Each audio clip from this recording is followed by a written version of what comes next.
जय। अपनी निष्काम बुद्धि और मन आपको अर्पित करता हूँ। मति रूप कल्पिता वितृष्णा मन को केवल भगवान को ही देने की वस्तु है।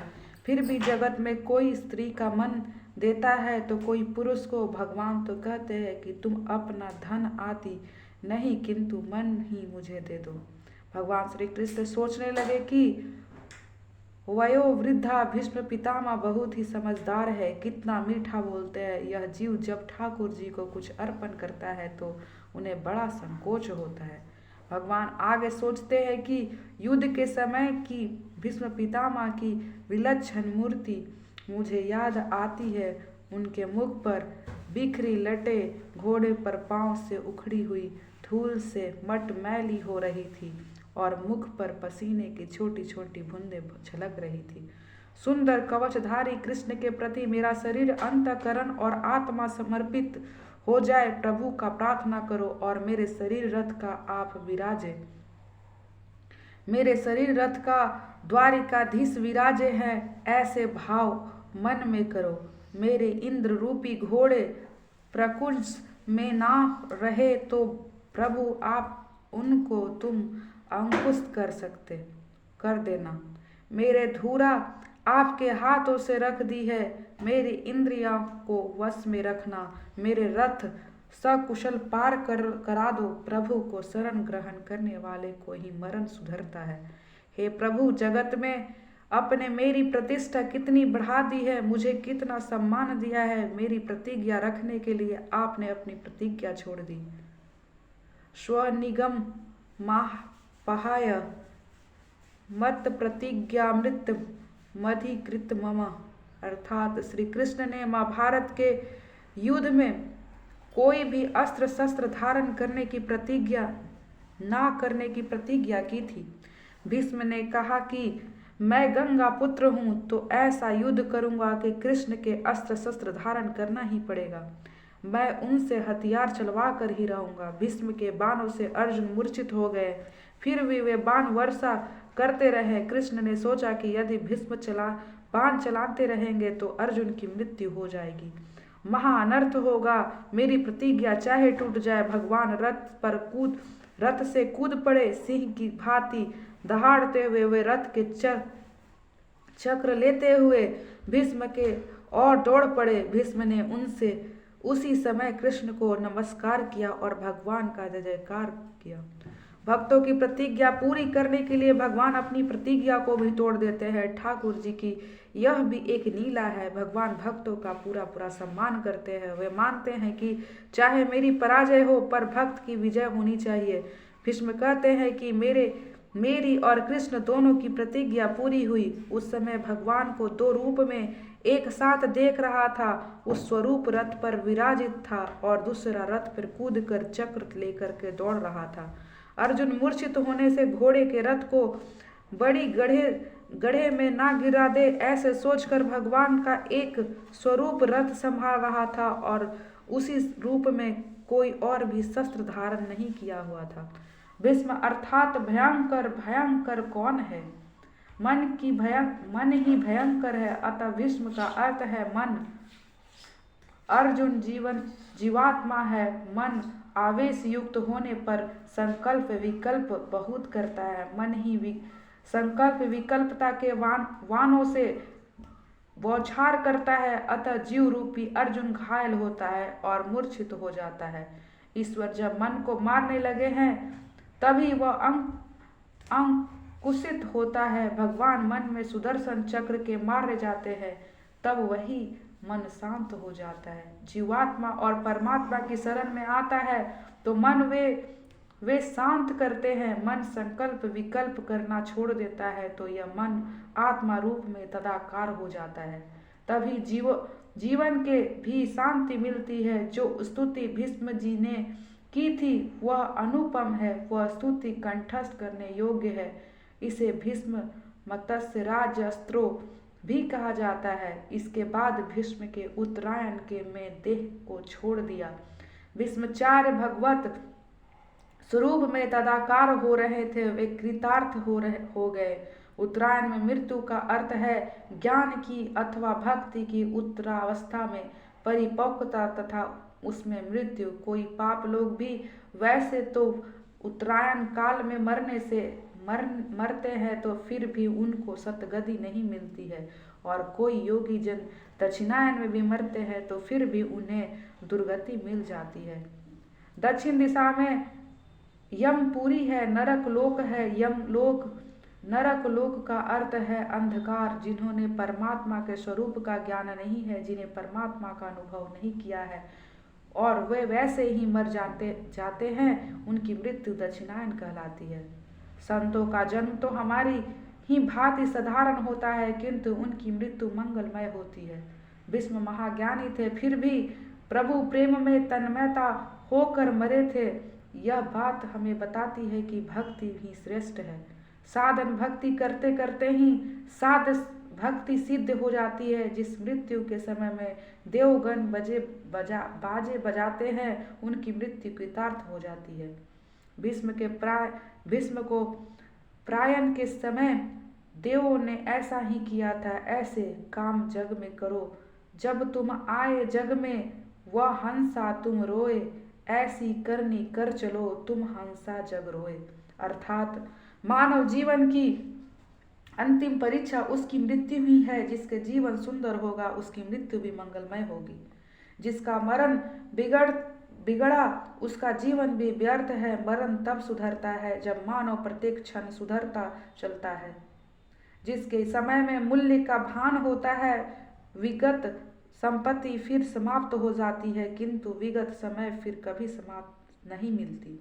प्रत्येक क्षण का जो सदुपयोग करता है उसी की मृत्यु मंगलकारी होगी। कण कण का सदुपयोग करो, कण कण का सदुपयोग करो और क्षण क्षण का भी। एक भी कण का और एक भी क्षण का दुरुपयोग ना करो। कण का जो दुरुपयोग करता है वह दरिद्र बनता है, और क्षण का जो व्यर्थ खर्च करता है वह जो खरने वाला है जीवन बिगड़ता है। प्रतिदिन स्वयं को बढ़ाओ। प्रतिफल जो ईश्वर का स्मरण करता है उसकी मृत्यु भी सुधरती है। भीष्म आजीवक क्षमयी रहे। समय बढ़ाकर प्रभु के सतत स्मरण की आदत होने से मरण सुधरेगा। जीवन का अंतकाल बड़ा ही कठिन होता है। उस समय प्रभु का स्मरण करना आसान नहीं होता। जन्म जन्म मुनि जगन कराही, अंत राम कहीं अवत नाही। अर्थात समस्त जीव जिनकी लगन में बिता होगा वही अंतकाल में उसे याद आएगा। ईश्वर तब तक कृपा नहीं करते हैं जब तक कि मनुष्य स्वयं कोई प्रयत्न ना करे। सारा जीवन भगवान के स्मरण में बीते और कदाचित वह व्यक्ति अंतकाल में भगवान का भी भूल जाए तो भगवान उसे याद कराएंगे। सत्कर्म कभी व्यर्थ नहीं होता। भक्त मुझे भूले तो भी मैं उनको नहीं भूलता, ऐसा भगवान ने कहा है। भीष्म पितामह की मृत्यु को उजागर करने के लिए द्वारिकाधीश पधारे थे। भीष्म पितामह ने महाज्ञान को विश्वास न किया और उन्होंने प्रभु की शरण ले ली। भीष्म पितामह की मृत्यु से युधिष्ठिर को दुख तो हुआ, किंतु उनकी सतगति को लेकर उनको आनंद भी हुआ। धर्मराज राज सिंहासन पर बैठे हस्तिनापुर शासन करने लगे। उन्होंने राज्य में अकाल नहीं है, ना तो अतिवृष्टि होती है ना ही अनावृष्टि। धर्मराज के राज्य में ना तो कोई भूखा है और ना ही कोई बीमार है। धर्म की मर्यादा का पालन करने वाला कभी भी दुखी और बीमार नहीं होता। उन अनेक जन्मों में भोग वासना अभी मन में है, उनका बिल्कुल नाश तो नहीं हो सकता, किंतु विवेक से उपयोग करोगे तो अंतकाल तक इंद्रियाएं स्वस्थ रहेगी। धर्म की मर्यादा में रह करके मनुष्य अर्थ और काम का उपयोग करके तो वह दुखी नहीं होगा। संयम और सदाचार नहीं बढ़े तो धन संपत्ति की आनंद भी नहीं ले सकते। सूत जी ने सावधान करते हुए धर्मराज के राज्य में धर्म की ही शिक्षा दी जाती थी। आरोग्य भास्करात इक्षते मोक्ष इक्षते जनार्दनम। अर्थात सूर्य नारायण प्रत्यक्ष भगवान है और बाकी सभी देव भावना की सिद्धि देते हैं। सूर्य नारायण का प्रत्यक्ष दर्शन होता है, उनकी दर्शन के लिए भावना की वैसी कोई आवश्यकता नहीं होती। इसी प्रत्यक्ष देवताओं को आराध्य करो। धर्मराज सूर्य नारायण की उपासना करते थे। सूर्य नारायण की आराधना किए बिना बुद्धि शुद्धि नहीं होती है। ज़्यादा नहीं तो कम से कम रोज 12 सूर्य नमस्कार करो। मेरे सूर्य नारायण और श्री कृष्ण एक ही हैं। कृष्ण के सूर्य नारायण है। श्री कृष्ण भगवान में स्वयं ही गीता में कहा है कि ज्योतिषः आदित्यो, अर्थात इस सूर्य नारायण की उपासना का कर्म कहा गया है। उनकी उपासना करने वाला कभी भी दरिद्र नहीं बनता।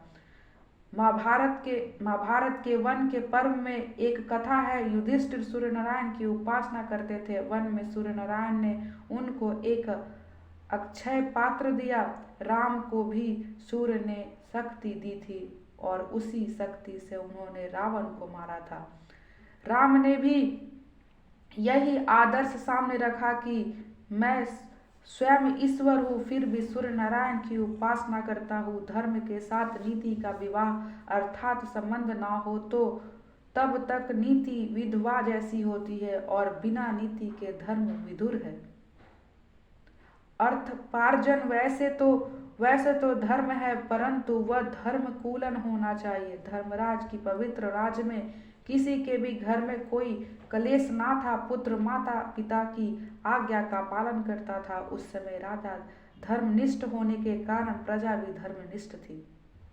युधिष्ठिर के राज तिलक करते ही श्री कृष्ण द्वारिका गए। वहां की जनता ने रथ यात्रा का दर्शन किया। रथ में विराजित द्वारिकाधीश को रोज दर्शन करो। उनके हाथों में शंख चक्र गदा और पद है। रथ सोने का है, एक झांकी सी करे तो हमारा हृदय पिघलेगा। इस शरीर रथ में श्री कृष्ण की झांकी करो। हृदय सिंहासन पर बिठाकर भक्तजन प्रभु का दर्शन करें। ज्ञानी जन समाधि की अवस्था में ललाट में ब्रह्म दर्शन करते हैं।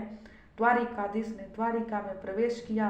नगर जन कहते हैं कि आपकी कृपा से वैसे तो सब कुछ ठीक था, एकमात्र दुख यही था कि आपका दर्शन नहीं कर सकते थे। तभी सभी को कृष्ण दर्शन की आतुरता थी। भगवान ने अनेक रूप धारण किए और 16,000 रानियों के साथ राजप्रसाद में प्रवेश किया। भगवान वाणी चतुर है। सभी रानियों ने कहा कि मैं तेरे ही घर में रहने आया हूँ। दूसरे दिन रानियों के बीच प्रेम कलह हुआ।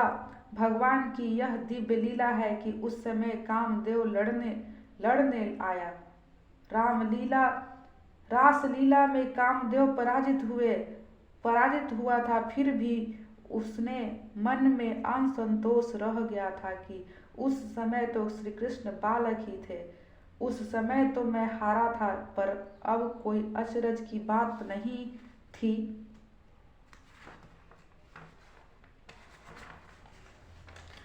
सुबह हुई तो युधिष्ठिर धृतराष्ट्र के महल में आए। चाचा जी दिखाई नहीं देते। युधिष्ठिर ने सोचा कि हमने उनसे 100 पुत्रों को मौत की घाट उतार दिया है, अतः उन्हें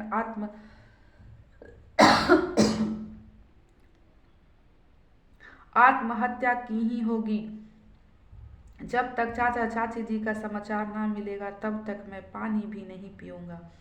धर्मराज व्यथित होता है तो उसने मिलने संत आते हैं। धर्मराज के पास उस समय नारद जी आए।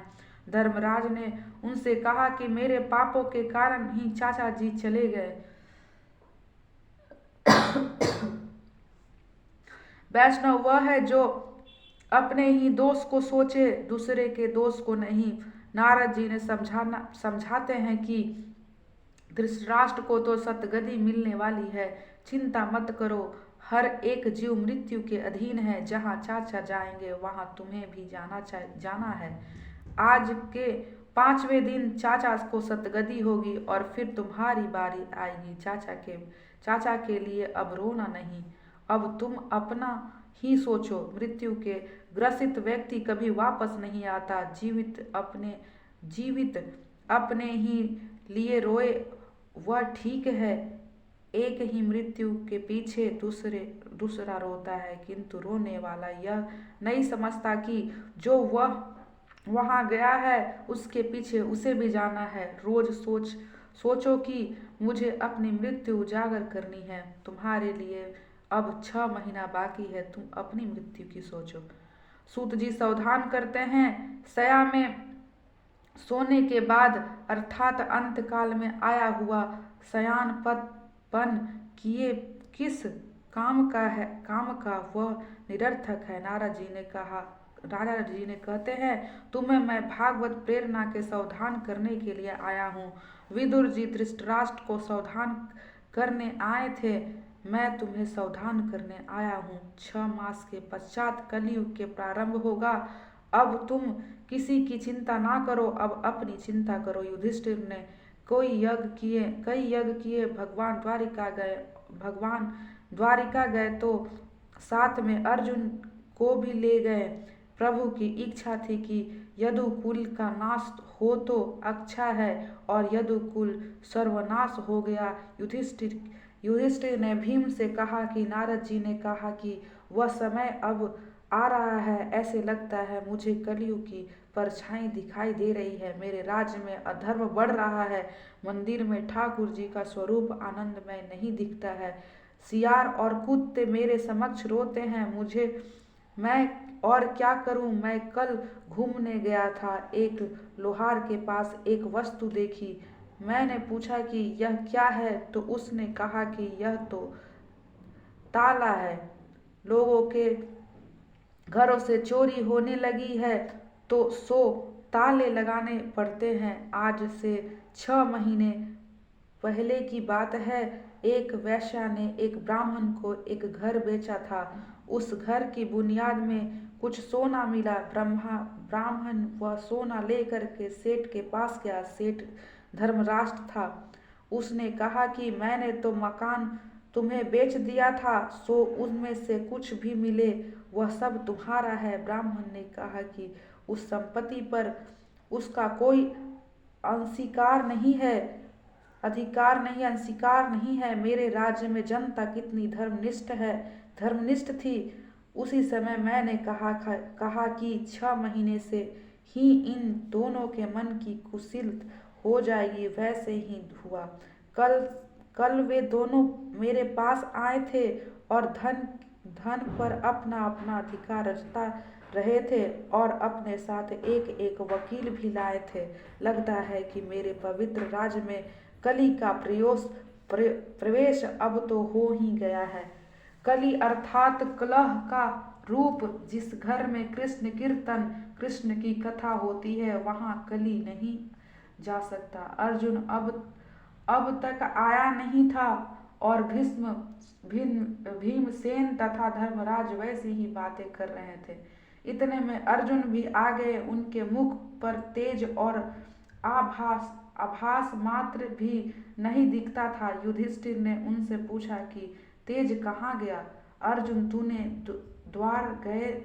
द्वार आए हुए अतिथि का सत्कार किए बिना तो कहीं भोजन नहीं कर लिया है ना। अतिथि भगवान का स्वरूप है। द्वार पर आए हुए अतिथि भूखे रहे तो यमराज के पुण्य का क्षय होता है। नचिकेता यमराज के घर 3 दिन तक भूखे प्यासे बैठा रहा था। यमराज के आकर पूछा कि तुमने कुछ खाया इन 3 दिनों में, तो उन्होंने कहा आपका पुण्य मनुष्य शरीर की उपेक्षा आंखों और मन की अधिक पाप करता है। गीता जी में भगवान ने अर्जुन को प्रणाम पात्र दिया है कि वह अपापी है, पवित्र है। इसीलिए तो भगवान ने उनकी गुहातम ज्ञान दिया था। एक बार रात के समय उर्वशी अर्जुन से मिलने आई। अर्जुन ने कहा मुख तक ना देखा। उन्होंने उर्वशी से कहा कि माता जी, मैं तो भारत खंड का वासी हूँ, मेरे लिए पर स्त्री माता सम्मान है। एकांत में जो काम को पराजित कर रहे वही वीर है। मुझे पूरा भरोसा है कि पर स्त्री गमन का पाप अर्जुन नहीं कर सकता। फिर भी वह आज निस्तेज क्यों है? मुझे तो क्या लक्षण कलयुग को लगता है। धर्मराज अर्जुन से पूछते हैं, मेरे आत्मस्वरूप परमात्मा श्री कृष्ण कुशल तो है ना? वे द्वारिका में ही है क्या? अर्जुन ने कहा, क्या बताओ भाई, मेरे प्रभु ने मेरा त्याग किया है। जिन्होंने लक्षागृह में हमें बचाया था वे अब तो स्वधाम पधारे हैं। मुझे अंतकाल में साथ नहीं ले गए। उन्होंने मुझे कहा कि तू जाने मेरे साथ आया ही नहीं था तो फिर मैं तुझे अपने साथ कैसे ले जा सकता हूँ। मैंने तुझे गीता शास्त्र का जो ज्ञान दिया है वही तेरी रक्षा करेगा। बड़े भैया आज तक को कभी हारा नहीं था, किंतु कृष्ण विरह से व्याकुल हुआ हूँ। मैं आज द्वारिका से लौट रहा था तो रास्ते में काबा लोगों ने मुझे लूट लिया। मुझे लगता है कि मुझसे जो शक्ति थी वह मेरे लिए नहीं थी, किंतु द्वारिकाधीश की ही थी और उनके चले जाने से वह शक्ति भी चली गई। मुझे प्रभु के उन अनंत उपकारों को याद आ रही है। लक्षागृह आदि के संकट अवस्था में भी उन्होंने हमारी रक्षा की थी। कृष्ण कृपा को याद करते करते अर्जुन कृष्ण विरह में रो रहा था। धर्मराज ने अर्जुन कह रहा था कि द्रुपद राज का राजसभा में मैंने तो मत्स्य वेद किया था, वह भगवान की शक्ति के बल पर ही किया था।